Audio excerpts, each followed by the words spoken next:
hearts, O Master, who loves mankind with the pure light of your divine knowledge, open the eyes of our mind to the understanding of your gospel teachings. Implant in us also the fear of your blessed commandments, that trampling down all carnal desires, we may enter upon a spiritual manner of living, both thinking and doing such things that are well-pleasing unto thee, for you are the illumination of our souls and our bodies, O Christ our God. Amen. Please be seated.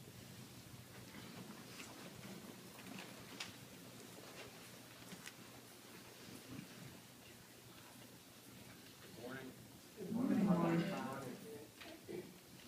You know, as I talk about this a lot, but I talk about it a lot because it's happening around us. As the culture loses its grounding, its philosophical grounding. There's a $35 word. It's epistemological grounding. It's moral grounding.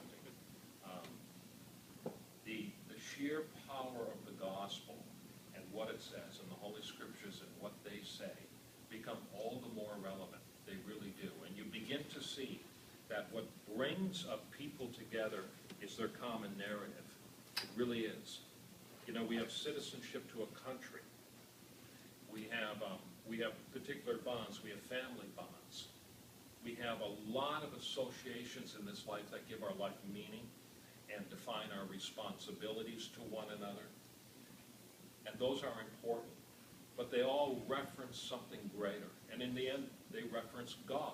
Because God is the creator of life. God is the lawgiver. God is the one outside of us, the touchstone, by whose words these things that we practice in our life, these association and bonds and responsibilities and beliefs that we have and alliances, that give them their ultimate meaning and also judge them at the same time. And without God, it's just all relative. What I mean is it's just all made up. It's just all made up. One person makes up his, another person makes up theirs. Who's to say in the end what's right and what's wrong? You have to have God. You have to have God, or at least you have to have a touchstone. You can look at this religiously if you want, but look at it philosophically, we'll call it the touchstone. But in the end, the touchstone has to be personal, because what it gives us, the touchstone, or as Christians, what he gives us, God, is meaning and order and law, if you will. We can't make it up ourselves. People try to, but if there's no touchstone, if there's no God, there's no standard to say why one is right and one is wrong, why one is better, why one is worse, why one is a lie and the other is a truth. There really isn't. That has to come from outside of us. How does it come to us? It comes to us in a word, through speech. That's how it comes to us. God speaks. Because why? Because what he's giving to us is meaning and understanding. And out of that, once we comprehend and see and understand, then we begin to define our purpose and our destiny. So even things like purpose and destiny have to come from the outside, because otherwise, purpose and destiny, again, becomes subjective. It becomes relative. And that means that it's just becomes self-directed. And when it becomes self-directed, all you have is a bunch of atoms bouncing around each other, going their own way. There's no harmony, there's no order that pulls those atoms into a molecule, and then the molecule upon a molecule, so you can have the development of orderly systems. It just doesn't exist. It doesn't exist. And that's one of the things that's happening in our society these days. Where is truth, people say? Where is it? I don't know. So I have to figure it out for myself, or at least I have to determine it for myself.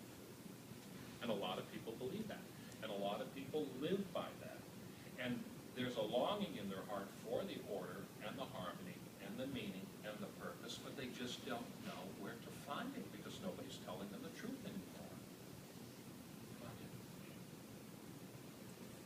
And that harmony, order, purpose, everything, meaning, comes from God.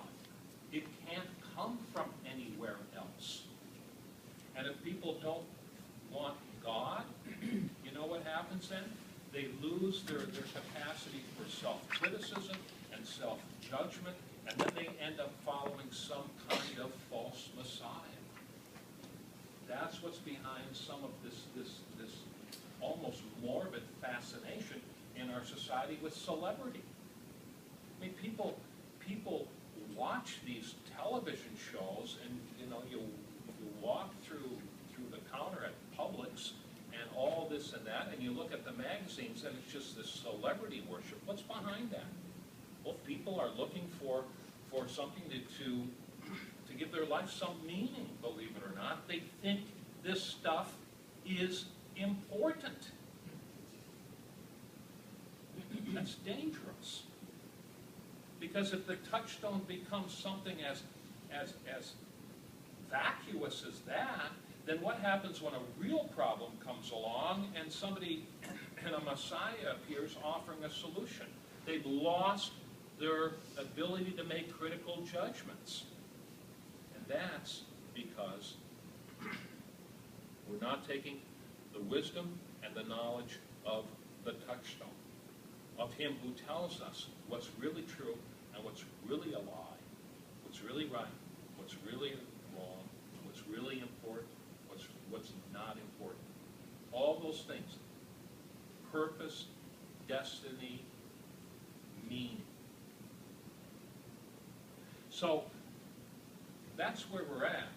And we hear this gospel, and we see the gospel, we hear it, and we see that it speaks precisely to those things, which is to say, it speaks precisely to the deepest longings of the human heart and presents to us very powerful precepts upon which we must think. And one of them today is this.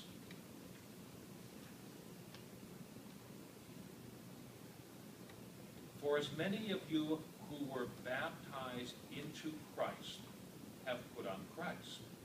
There is neither Jew nor Greek. There is neither slave nor free. There is neither male nor female. For you are all